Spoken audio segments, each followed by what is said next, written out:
Molly's Special Special. It was a blustery day on the island of Sodor. Thomas was excited. He was on his way to meet a new engine called Molly. She was waiting as he pulled into the yards. Molly was bright yellow. She had great big wheels and a shiny funnel. She looked very smart.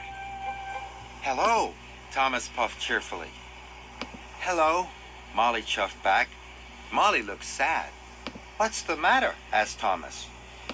"Emily laughed at me because I have to take empty freight cars to the coaling plant," Molly puffed sadly. "I want to take full freight cars like a really useful engine." This made Thomas feel sad. How can I help Molly feel important, he thought to himself. Then he saw some tarps flapping in the wind. This gave Thomas an idea. "I know what we can do," puffed Thomas. Molly reversed the empty freight cars into a siding. Thomas asked Molly's driver to cover her freight cars with the tarps. "With your cars covered up, no one will know they are empty," puffed Thomas. "We can make everyone think you're carrying a special delivery." "Then I will feel important," Molly chuffed cheerfully. Later, when Thomas saw Emily at the station, he told her all about Molly's special. "What is it?" asked Emily. "Not telling," Thomas puffed. "But it's the most special of all." And every time Thomas saw another engine, he told them all about Molly's special. Soon all the engines were talking about Molly's special. They were excited, except Gordon. "It won't be as important as my Express," Gordon huffed. "Molly's special is much more important than the Express," puffed Thomas. "And you'll see it tonight at Abbey Station." But then Thomas was worried. How can I make Molly's freight cars look even more special than Gordon's Express, he wondered. I'm not sure. Later that evening, Thomas saw a station master lighting lanterns. This gave him another idea. "Can I borrow your lanterns?" Thomas puffed to the station master. "Of course," the station master replied. Soon, Thomas's trucks were filled with the lanterns, and he puffed away to find Molly.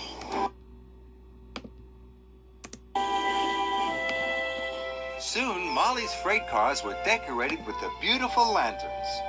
She was taking the cars to the coaling plant for a very important job. "Your freight cars look very special now," puffed Thomas. "You must go through Abbey Station. Lots of engines will be there to see you." "Okay," said Lola. The lanterns on Molly's freight cars twinkled like stars in the night.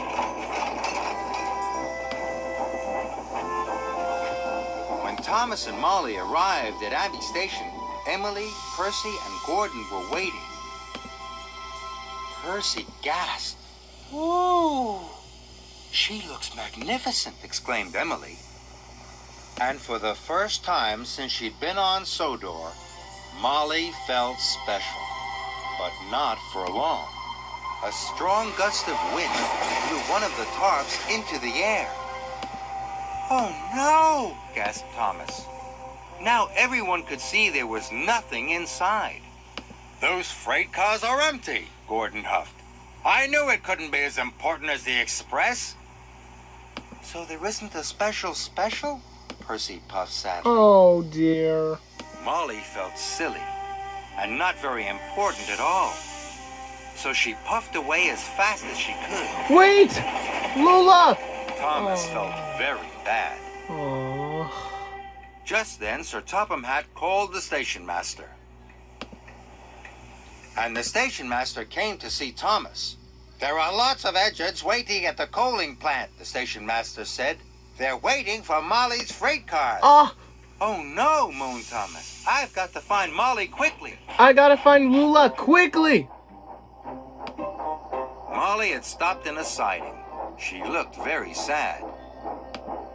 I'm sorry I made you look silly, puffed Thomas, but they are waiting for your empty freight cars at the coaling plant. But I've nearly run out of coal, moaned Molly. Don't worry, puffed Thomas. I can help you get there. So Thomas pushed and Molly pulled.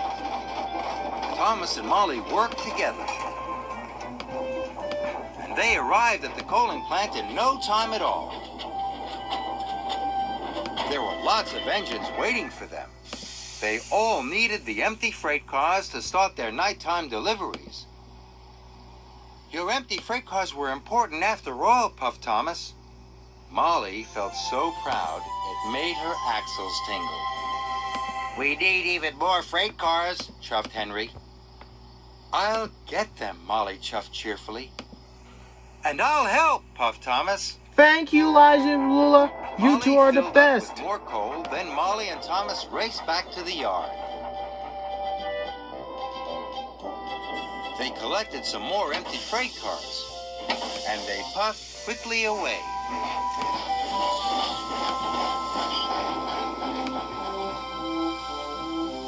Gordon was stopped at a junction. His signal had turned to red.